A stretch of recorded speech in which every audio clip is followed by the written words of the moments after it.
Howdy Howdy, and welcome back to Gale FFTCG. I am Serah, your host, and today we are talking about Ice Wind Crystals. So initially when this deck was conceived, it was written off quite heavily, in fact. It just didn't seem like there was enough payoffs for what we wanted to do with the cards, even though there was quite a few good cards. But recently, the list has, pardon the pun, crystallized, and has become a tournament topping list. So I thought I would throw my hat in the ring and explore this list a little bit further. As I'm going through, there are some changes that I've made specifically that I think would benefit the list more, but I will also put in the description the winning list, and if you want to have a good base starting point, you can go from there. So we're a mid-range control deck in that we're trying to go into the late game, and but we have a lot of ways of getting there, and we kind of just play with whatever we draw. There's not a whole lot of search in this deck for to set up to that win con, but because all of our cards are just so good, it doesn't really matter what we draw or in what order. There are ways we would like to draw. There are ideals, but a lot of the cards in the deck are just great on their own. So the main unit that made this all possible is Kadaj and the Remnants package. When Kadaj enters the field, you can remove a Remnant from your break zone and gain 2 crystals. And if you've got 2 or more removed at the end of your turn, you can have your opponent discard 2 cards, which is obviously very powerful. A little bit hard to pull off, which is why this card was written off initially. But it is quite good if we can get into the late game and remove 2 remnants. And the other remnants are templated similarly, where they remove a remnant when they enter. So this is actually probably not as difficult as it looks. You can also spend a crystal to choose a dual forward opponent controls and return it to its owner's hand. It's kind of interesting because this isn't something we have seen very often, especially in the in ice, but it is very strong and can really stop some more of the aggressive strategies if we can get this online quickly. Our strategy is to snow our opponents under with crystals and eventually lock them out of the game. Pros: it is very highly versatile. There's a lot of different cards that have a lot of very powerful effects and can cover a wide range of scenarios and situations that we might want to use them. So in that sense, this deck is quite potent. There's a high level of inevitability. If the game goes long and you survive up into a certain point, your opponent basically can't come back with discarding 2 cards every turn and also not being able to attack reliably or defend reliably with just how big the forwards are in your deck. It's got, like I've said, very inherently strong abilities. It can take a little bit of time to get to that point, but if we get to that point, our opponent can't do a whole heck of a lot. Cons: we have a very weak early game. There are some ways of mitigating that, obviously. All good decks will have some game plan into the very aggressive strategies, but overall and in general, the deck doesn't have a phenomenal early game. The cards are somewhat high-costed, with the highest cost being 8. Obviously, we have ways of cheating cards in, and if the game goes long, we'll be able to hit our backups pretty reliably, so this isn't too big of a concern, but it is worth knowing you can't just throw your hand down to play out a guy like you might with a 7-wall deck or something like that. Instead, you really have to be pushing for the more... you have to be able to set up and then push for game later on. And it's very weak to ETB effects. Obviously, Kadaj bouncing cards means that cards can get advantage. We can be careful what we use those bounces on, but sometimes bouncing an attacker that has an ETB can be very bad for us. So yeah, it's not phenomenal into the weaker, or it's not phenomenal into the ETB decks like MBM. The list itself, we're running 27 forwards, 15 backups, no monsters, and 8 summons. And of course our limit break is a full 8. I think this list, again, I've been posting a lot of high difficulty decks. I think this list looks very intimidating to play, and I think it has a high skill ceiling, not an insanely low floor, but I think overall this deck is still a very much a 5-star difficulty, and the price is quite an expensive deck. There's a lot of old legends in here, a lot of new legends, harder to come by, but you probably, if you are looking to build this list, there are the backups are fairly cheap, and quite a few of the summons are also fairly cheap, so that will offset the cost somewhat. Our forwards, I've already talked about Kadaj, but it does perform multiple roles in this list. It can be a good anti-aggro tool. Obviously, forcing our opponent to discard 2 cards at the end of every turn is insanely powerful. So we do actually have this card, and it's a crystal generator as well. So this card does a lot of things for a relatively low cost. They are specific things, but they are very good things. The top end is very powerful, but actually I've found, especially with the other remnants, that it's not the main goal. We want to be able to get our opponent to discard 2 cards, but we're not going to really be doing that right away. Some of the earlier lists that existed wanted to do that, and those lists fell by the wayside very quickly. Don't worry about getting to the discard 2 until the later game. All you need to do is survive up to that point. And save your removal, your bouncing for attacking. Actively dulling something and freezing it probably isn't really that great if you're bouncing that card or back to hand anyway. If you have dull and freeze and you can do that on characters, choose the backups, wait for your opponent to attack, and then remove it with Kadaj. And yeah, be careful with bouncing. ETBs are nasty into this deck, and if you bounce a very strong ETB, you will probably regret it. This is really great for for going into LBs, though, because LBs obviously can't be replayed, or at least unless you have multiple copies. Bouncing an LB means it gets removed completely from the game, so that is quite good.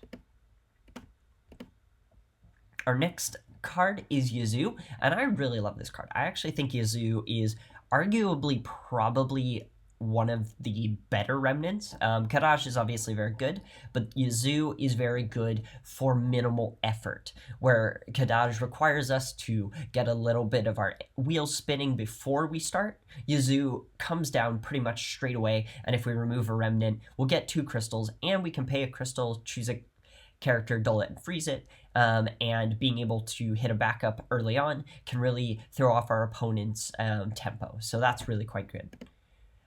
Yes, like I said, I think it's the best standalone remnant, and it's not even close, and it's the easiest one to use because of that. We also are on 3 copies of Laws, and this card has the same templating of removing a remnant, so these can tie into your Kadaj later on, gaining 2 crystals. We can choose an ice forward, and it gains plus 2,000 power till end of turn, and we can use it once per turn. It's worth noting that with Yazoo, we can only use it on our turn. Laws, we can actually use it on our opponent's turn, so that's quite strong. It is the weakest of the remnants, I think. Just playing Laws onto a board as your first forward or something doesn't feel particularly good. It's fine, but it's not the greatest. It has quite a high potential, though, for offense and defense, giving our ice forwards plus 2k to become a blocker, or to force our opponent to consider their blocks even before.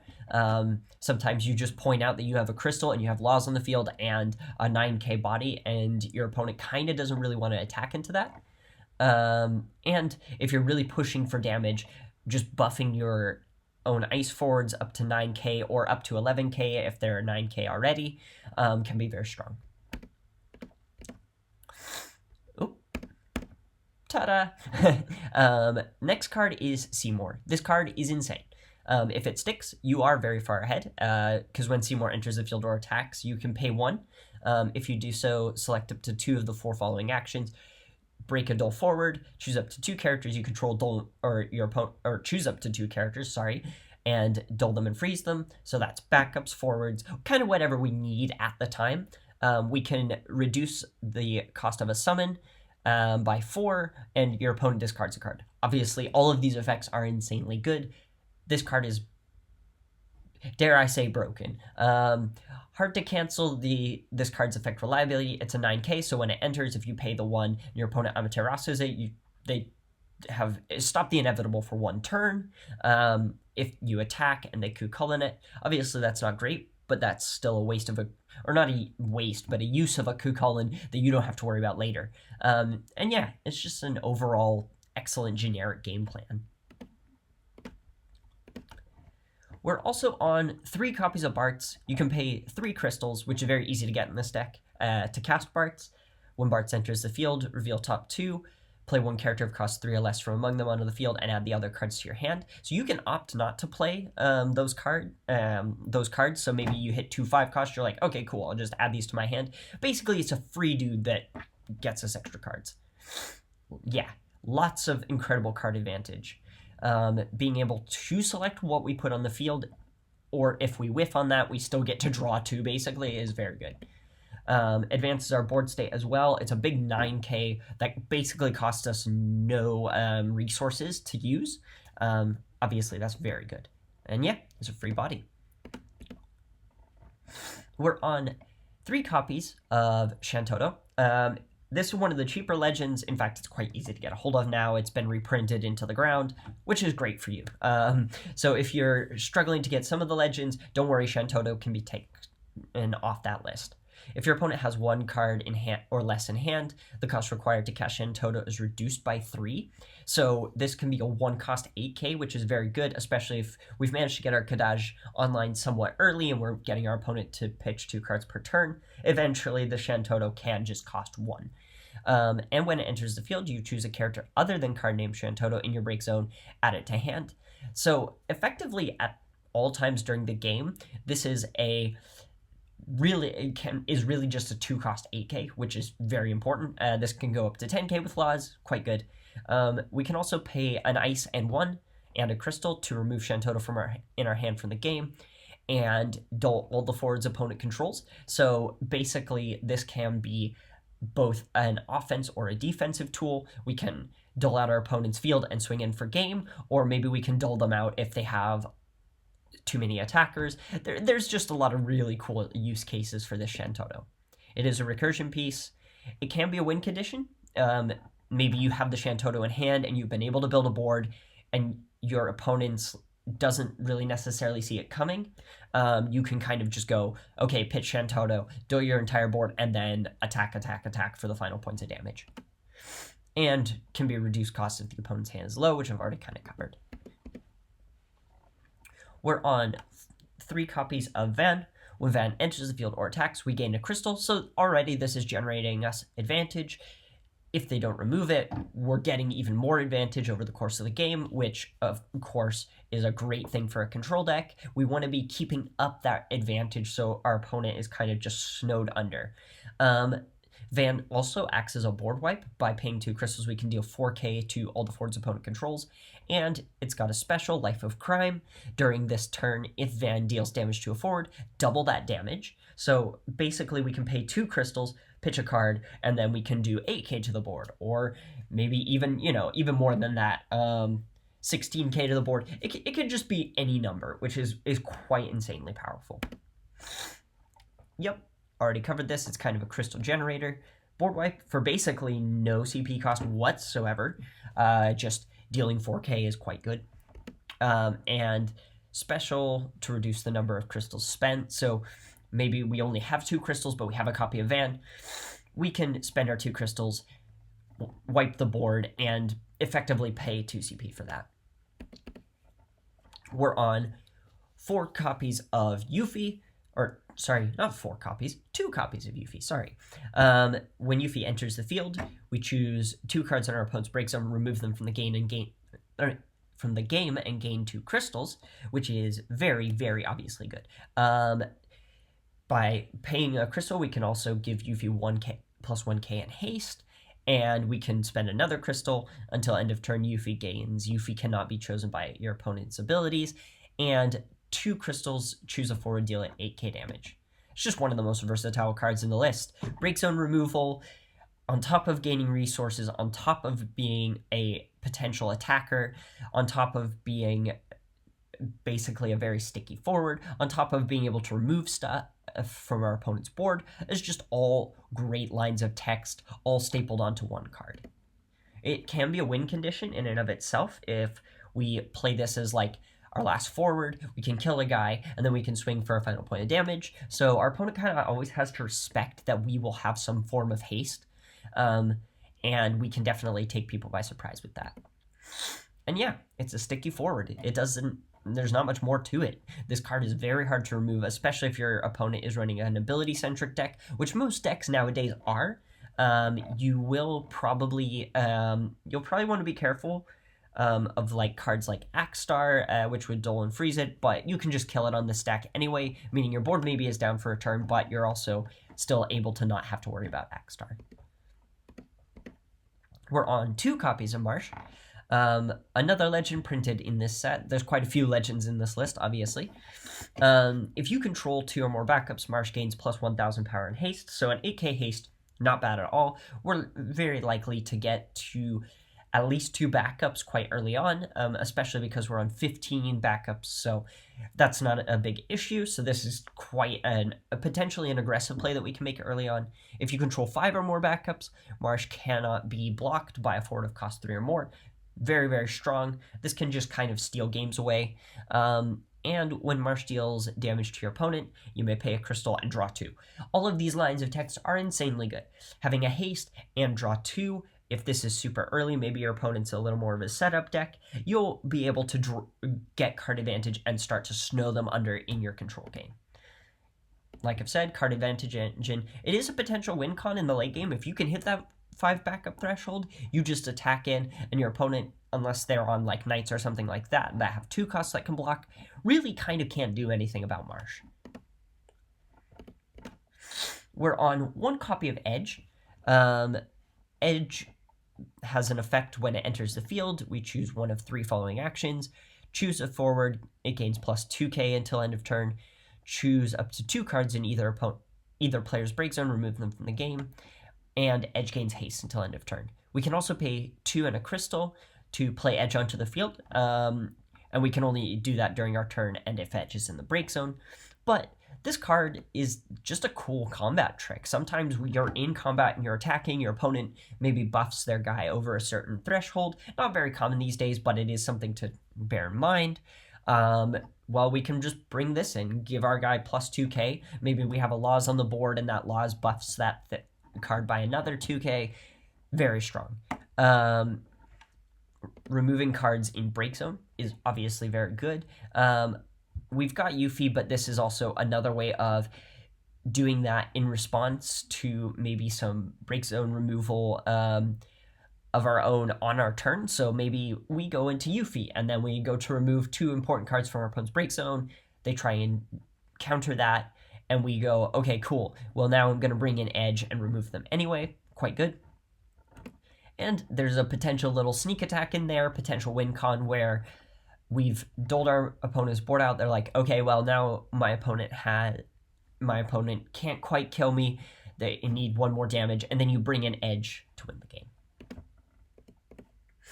And we're on 1 copy of Undead Princess.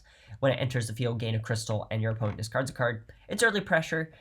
Since we're only on 1, maybe we don't see it all the time, but at any point in the game, really, this is quite good. Just gaining a crystal, discarding a card, have a 7k body, not bad at all. And it's crystal generation, which is always going to be good in this list. Now, onto the backups. We're on 3 copies of Sid Highwind. When it enters, search for 2 category 7 forwards, add them to your hand. Basically, this reads, play, get 2 remnants, effectively. We can also get Yuffie with this, depending on the situation, but it's just overall quite good. And at damage 5, we can put this into the break zone, play 1 category 7 forward of cost 2 or less from your hand onto the field. You can only use this ability during your turn, but in the late game, maybe you just don't want to pay for a Kadaj, but you have one in hand, or you don't have enough crystals, or CP to play for it.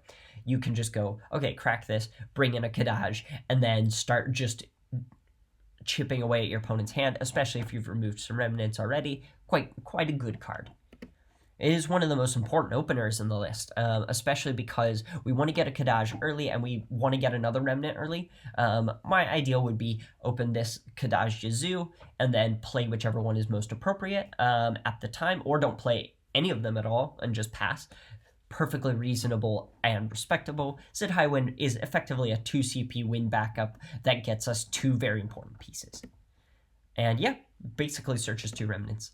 And Kenji and Kadaj in the late game, like I've already covered. Backups. We are on 3 copies of Clavat. It's just an ice card that when it enters, we gain a crystal. And we can also pay 1, crack it, and put Clavat into the break zone to gain a crystal. Great in the late game. And is very cheap. Gains us that gaining crystals is very important. Gaining them for cheap is even more important. And it is searchable. This is a category FFCC, and because we're in Wind and Ice, we can run Northshallen, which is added to in this list, and I'll get onto that a little bit later. We're also on 3 copies of Dragoon. It's a Wind backup that's a 3 cost. It gains us a crystal for relatively cheap. This off of 1 backup is just pitching a card for 2. And when it enters the field, if we control 3 or less backups, draw a card. Card draw? Excellent. Phenomenally good. It is just one of those things that this deck doesn't have a lot of card advantage. It does in chipping away our opponent's hand, but every bit of card draw helps this list that much more. Here's our other backups. We are on 2 Northshallen, and it's basically here because it searches Clavat. If we open this in our hand, it's not the best opener we could get, hence why we're not at 3, but it is still a very good opener. If we play Northshallen early and get Clavat, we're already on 2 backups, and we have a crystal. That doesn't feel bad at all. We're also on 2 copies of Sid Waff. When your opponent uses an EX Burst, your opponent randomly discards a card. It's vital in the EX Burst heavy matchups, so we're talking Mono Water, Mono Lightning, Army of 1. These are decks that you want Sid Waff in because your opponent will randomly discard a card, and random discards are sometimes feel worse than even targeted discards, simply because maybe you were just hoping that they wouldn't get rid of that thing, and suddenly they've gotten rid of your best card, and you're now up a creek without a paddle. Next up is Scholar. When Scholar enters the field, you gain a crystal, and when it enters the field, if you control 3 or less backups, you draw a card. Same as before, gives us a crystal for cheap, and it's card draw. Obviously, this one isn't searchable, but we are running 1 just as basically a backup measure for the Dragoons. And we are on 1 copy of Spiritus. It is a dark card, and normally we don't like dark cards, but since there's 1 of it, we don't really care. It regenerates as crystals, which allows us to keep up the advantage in the long game, because when at the end of each of our turns, if we've paid 2 or more crystals this turn, we gain a crystal, and because we're going to be generating a lot of crystals and spending a lot of those on our opponents, we'll be getting those back. We also have an effect that we can pay a crystal, tap Spiritus, and choose a forward. It gains plus 5k. This can be a good defense or offense option depending on how you want to use that. It's probably not going to come up that often, but you never know. And it's easy to play as well. It's only costs 1, so easy. So basically we can mitigate the dark card restriction, where normally a dark card, if it costs over 2, by just drawing into it, we kind of either are forced to play it or we keep a dead card in our hand. Not the case with Spiritus here. Basically, we're gonna always be able to play it at any time that we see it, and unless we've gone to full 5 backups, but the likelihood of that happening is a little bit less, just because we're not really running all that much backup search, so we're just trying.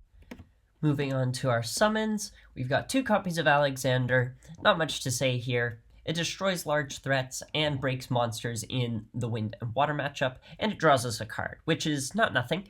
And it can be reduced by 4 to basically be free if a wind card enters, or can also just be free off of Seymour, which is another notable thing. We're on 2 copies of the Shiva, which at first I kind of wrote off. I don't think the card, or didn't think the card was that good, but the more I've read it, the more I understand why it's good, especially in this list. You can use you can select up to 2 of the following actions, and if you selected 2, you need to pay a crystal for Shiva, but that's not hard to do in this deck. We can choose a forward. If it has dealt damage to a forward this turn, we break it. So that goes for our opponent blocking. That goes for our opponent trying to remove our stuff with damage. There's a lot of instances where this can actually be quite good. We can also choose a forward opponent controls, and we dull it. And our opponent discards a card, which is obviously very, very strong. Excellent into damage-based ability removal. I've already sort of covered that, but this can be very good, especially in like fire matchups where your opponent plays a guy, deals X number of damage to another guy. You just go, okay, cool, I'll break that, and then I'll also potentially dull the thing and make you discard. Combat trick if used with any buff and a blocker. So basically, maybe we block with an ice forward, and then suddenly Laws buffs that over. This is true with Yuffie as well. Our opponent deals damage to us, and we go, oh, well, cool. Now I'm going to break your guy. And we can have that discard force our opponent to kind of reevaluate their attacks as well. So maybe they have like 2 attackers and we only have 1 forward. They might just decide not to attack, especially if they know we have the Shiva in hand somehow. Then we can go. Then they kind of just have to be very careful and play around this card. Very cool card. Up next is another copy of Shiva. This time it is one that we can reduce to a 1-cost summon by paying a crystal. We can choose one of 2 actions where we choose 1 dull forward, deal it 9k, or all the ice forwards we control get buffed by plus 3,000 power. It's just a great little removal piece, to be honest. Again, if our opponent decides to attack and get greedy, we just kill a guy. It's also very versatile on offense and defense, kind of similar to Laws in that sense that by buffing, maybe we need to swing in those last points of damage. If we just buff our board, what are they going to do, right? They're really going to have to work to kill off all of our dudes, and we also have ways of dulling and freezing. It's just a great way of doing that. But if our opponent's doing some removal, maybe some board wipes, things like that, our dudes can get bigger and survive that removal. We're on 1 copy of this Shiva, and if you wanted to, you could take this out for a copy of the Dryad that I'm going to talk about next, but I think this card has some really interesting uses, specifically with the Remnants. If you cast Shiva, you can remove 4 ice cards in your break zone from the game as an extra cost. Kadaj reads that if we have removed Remnants from the game, then we can start discarding cards. So this Shiva kind of says, sometimes I can just remove cards in my bin, get me back a good card, and then also I can set up my Kadaj to start stripping away your hand, which is very strong. We can choose a character and dull and freeze it, and if we paid that extra cost, we can bounce Shiva back to our hand. It's great at pretty much every point in the game. It's pretty good early into the more aggressive strategies, so they can't just keep attacking and destroy our stuff. It can remove Remnants to bring Kadaj online earlier. It's very good. It's out of 1 of here because really you don't need more than 1. But I like this as a tech piece. Again, you could take this out for the Dryad, and the list probably wouldn't lose anything, but I'm trying to experiment with this Shiva at the moment. And finally, for our last summon, we've got the 1-cost Dryad. And if you've never seen this card before, don't worry. I kind of wrote it off back when it was released in Opus 13, but it is an EX burst that chooses a character and that I control, and it gains this character can't be chosen by abilities. Very strong. It will protect your most vital pieces, and if we've received 5 damage points or more, we draw a card and all characters gain that effect instead. It's protection for Kadaj, and it scales pretty well into the late game. Maybe our opponent is an aggressive deck, and we manage to stabilize. This Dryad can keep us alive. And it's cheap, so the opponent kind of always has to respect it if we have 1 wind backup open, or we've got 2 cards in hand. Our opponent kind of always has to consider whether or not the Dryad is there before they use any of their abilities. For our limit breaks, we're on 2 copies of Surges. It's just great counter aggro, and it's good at basically every point in the game. Doling a forward means we can push for lethals, and freezing a forward means that if they attack and we don't have a good option, maybe we haven't seen our remnants yet, highly unlikely, but there's just a lot of scenarios where Serah is just the right answer at the right time, and because it's in our LB, we basically always have it. 1 copy of Victoria. Again, more counter aggro. If we've managed to discard our opponents down to 0, it's a 10k, so it can attack for big numbers. When it enters the field, if our opponent has 2 or less cards in hand, deal it 7k. So yeah, if our opponent pitches to plays out some aggressive stuff, we can just kill their cheap stuff. And one of the very few straight-up removals in the list, since we always have it. Again, this is going to be quite good. We're on 1 copy of Yuffie, and it's worth noting that the name class is a consideration. But when Yuffie enters the field, if we control 2 or more Category 7 forwards, drawing a card is quite good. So it's actually fairly good in the early game, especially if we play like a Yazoo or a Laz early, and we don't play Yuffie early. Because Yuffie counts herself as well, as long as we have 1 remnant on the field in the early game, we can basically draw an extra card, and we have 2 things. Also, we can tap and discard 2 Category 7 cards, choose a forward and break it. So this can be a pretty interesting way of getting remnants into our bin. There's just a lot of really good implications with this card. So for that reason, we're on 1 of it. And as well, if you really need to, this can also just be a blocker, or your opponent doesn't want to attack because they want the Yuffie to stay on the field. But if they do, then they have to consider that maybe you're just going to kill their stuff off with the Yuffie ability anyway. We're on 1 copy of Ritz, simply because it generates a crystal when necessary. If we're playing this early, it's probably not great. If we're playing this in the mid to late game, once we have 1 to 3 backups, this is probably just fine. We're on 1 copy of Magna Rotor, and this card, I think the last time I played this card was in pre-release, but I think this card is quite good for what we want to do. It's got targeted discard when it enters the field if we have 4 or more ice characters, which we are aiming to have. Your opponent reveals the hand, select a card from their hand, your opponent discards this card. This is quite good. There's not really much else to say because, yeah, just targeted discard is quite good. And it is a potential win con as well. When Magna Rotor enters the field, if we control 4 or more wind characters, which is a little less likely than the ice one, but can happen fairly easily still, Magna Rotor gates haste. So maybe we have a way, like a Shantoto in hand, we play Magna Rotor, we have the haste, we just pitch the Shantoto, dole out our opponent's board, and then swing for that last point of damage with Magna Rotor. A lot of surprise factor here, more than anything else. We're on 1 copy of Kuja. No bones here. It's just good counter aggro. Again, we want to make sure that we have the best matchup spread possible. So just making sure that we can dole a guy down every turn is very good. And it's quite hard to remove because if we do, then we choose a forward and freeze it anyway. So the likelihood is they try and remove it. We dole one of their guys, and then we freeze one as well, which is very good. We're on 1 copy of the LB Emperor. It's good into decks with a lot of recursion and search because whenever our opponent adds a card from their hand to the break zone, we draw a card. And if our opponent searches, we also get to draw a card. Quite good. Easy to remove, but that's a piece of removal that's wasted on somebody else, on one of our LBs rather than on one of our important pieces.